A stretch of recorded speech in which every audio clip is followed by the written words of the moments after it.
Una vez más me gustaría dar las gracias a los 3 participantes de nuestro proyecto por prestar suficiente atención a la siguiente tarea de Taisia Veritas. Algunos de ellos escribieron detalladamente, otros de forma más concisa, pero sin embargo detrás de cada palabra se puede sentir la emoción, el dolor, el recuerdo, la experiencia. Esto es estupendo y valioso. Kira.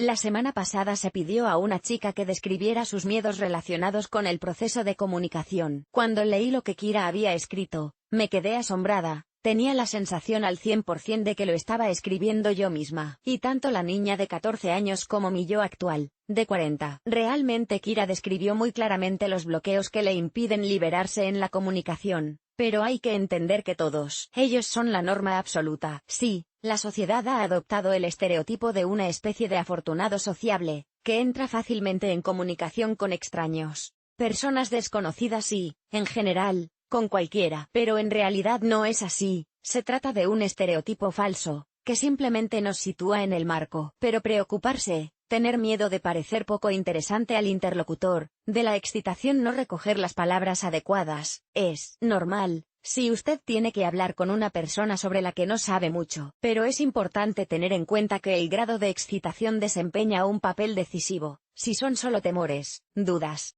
es normal. No paralizan el pensamiento, no lo congelan, y hasta cierto punto lo animan. Si se trata de miedo, cuando la lengua se pega a la laringe, y al mismo tiempo se quiere pensar en una docena de razones para huir del interesante acontecimiento que acaba de empezar, esto es lo que hay que trabajar, reduciendo el grado de tensión a la ligera excitación habitual. Tarea para Kira. Para obtener resultados prácticos que ayuden a Kira en el futuro, le pediré que realice la tarea registro de miedos. Para ello, Kira tendrá que volver a encontrarse con una persona nueva, no importa si se trata de un conocido personal o de negocios, de una comunicación en línea o cara a cara. Lo principal es un encuentro completamente nuevo, iniciado por la propia Kira. Antes de conocerse, Kira tiene que centrarse en la emoción más fuerte que siente. ¿Qué es en este momento? Miedo al rechazo, miedo a ser aburrida, miedo al ridículo u otra cosa. Identifica el punto principal y escríbelo o memorízalo. Por ejemplo, ahora tengo que acercarme a Colia y hablar con él. Tengo miedo de que piense que no soy interesante o de que se niegue en redondo a comunicarse conmigo. Es decir, solo tienes que describir tu miedo principal, uno y solo uno. Además, en el proceso de comunicación con esta persona, siga no solo la conversación en sí, sino también registrar sus miedos, y ellos, como en un caleidoscopio puede cambiar. Se puede ver algo como esto. 1. Inicié una conversación con Colia. Tenía mucho miedo de presentarme a él primero, ya que temía que simplemente se alejara de la conversación. 2.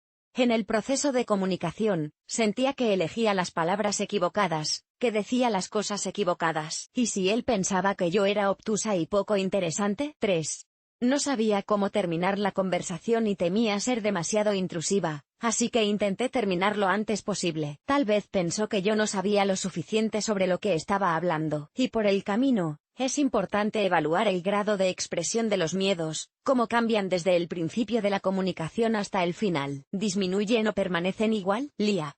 La semana pasada, Lia recibió un encargo muy difícil: hacer un recorrido por su pasado profesional, volver a sus raíces y rememorar su primer trabajo. Ni siquiera es fácil, ni siquiera en términos de recuerdos conservados, sino porque no es lo más agradable de recordar, que es lo que finalmente revelaron las notas de Lia. No es difícil establecer un paralelismo entre cómo Lia se ponía al día en su primer trabajo y lo que ocurre ahora. Sí, Lia es ahora una profesional respetada y experimentada, segura de sí misma en todas sus responsabilidades profesionales. Lia es ambiciosa, en el mejor sentido de la palabra, y sabe cómo convertir sus ambiciones en logros reales. Pero traslademos ahora ese pasado de Lia al presente, ¿de acuerdo? Y obtendremos solo la imagen actual, la preparación constante para las emergencias, el hábito de estar siempre de guardia, la capacidad de acudir rápidamente a la emboscada empresarial, y en tiempos de paz y en tiempos de guerra. De hecho, esa primera experiencia y esa primera impresión Lia las llevó más lejos en la vida empresarial. Tarea para Lia. Además de la tarea principal de esta semana, Lia recibirá una microasignación, en algunas situaciones estresantes, importantes en el trabajo. Hacerse una pregunta: ¿es realmente vital hacer exactamente yo soy mi verdadero yo ahora o es así como Lia, joven profesional del pasado, muestra su entusiasmo? Por ejemplo, En cuanto extiendas las manos para consultar el correo electrónico del trabajo después de las 10 de la noche, hazte esta pregunta, y puedes hacerlo tantas veces como quieras durante la semana. La tarea principal para Lia esta semana será en realidad una continuación de la anterior, Imprinting 2, y esta tarea se referirá a su vida personal. Lia necesita recordar su primera relación significativa. No importa cuánto duró, lo que importa es la intensidad, la importancia y la primera experiencia de la relación. No un flechazo no correspondido en el instituto, sino una relación. ¿Qué papel desempeñó Lia en esta relación? ¿Quién inició las peleas y quién dio el primer paso hacia la reconciliación, aunque sintiera que tenía razón? También me gustaría que Lia prestara atención a los regalos. ¿Le hizo esta persona algún regalo? ¿Recuerdo o no? ¿Tuvo ella que pedirle ayuda y cómo reaccionó él? ¿Pudo confiar en él en un momento difícil? ¿Le habló él de responsabilidad en la relación y cómo se manifestó en la realidad? ¿Cómo terminó la relación?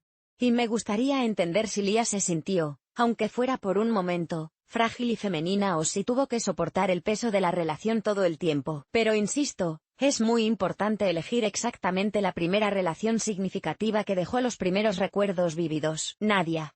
La capacidad de ver la situación en desarrollo es muy útil, y se manifiesta en Nadia tanto en el caso de los objetivos globales como en el de las pequeñas tareas del día. Sí, Nadia describe con bastante precisión lo que puede impedirle alcanzar sus objetivos. Esto, por cierto, la salva de la planificación acrítica, y del establecimiento de objetivos obviamente imposibles. Nadia describe todo al estilo objetivo, resultado, es decir, en una semana y media consiguió levantarse 4 veces a las 6 de la mañana, por ejemplo, o trabajé toda la semana. ¿Qué deporte? Es decir, el cansancio afectó a la falta de actividades deportivas adicionales que estaban previstas. Pero ahora le sugiero a Nadia que pruebe un sencillo ejercicio que aumenta increíblemente tanto la motivación como la fe en que todos los objetivos planificados acabarán alcanzándose. La tarea superación consciente. Tarea para Nadia al principio. Debes practicar con tareas sencillas, como no mirar el smartphone después de las 10 de la noche u organizar un entrenamiento deportivo no programado para mañana por la noche. Después puedes pasar a algo más desafiante. La esencia de la tarea es la siguiente. Es necesario fijar este bloqueo en el proceso de realización de alguna tarea que provoque un bloqueo interno, y luego fijarse mentalmente solo en el momento presente de la tarea en sí. Describa todas sus sensaciones durante la superación consciente del obstáculo interno hasta la consecución del resultado. De este modo, puede describir 2-3 tareas fijadas para esta semana, pero debería elegir principalmente aquellas que se posponen más a menudo para un mañana incierto. Por ejemplo, la tarea, quiero ir al gimnasio hoy después del trabajo. Bloque, inmediatamente hay un pensamiento de lo que el gimnasio, y tan agotado en el trabajo, y en casa todavía hay cosas que hacer.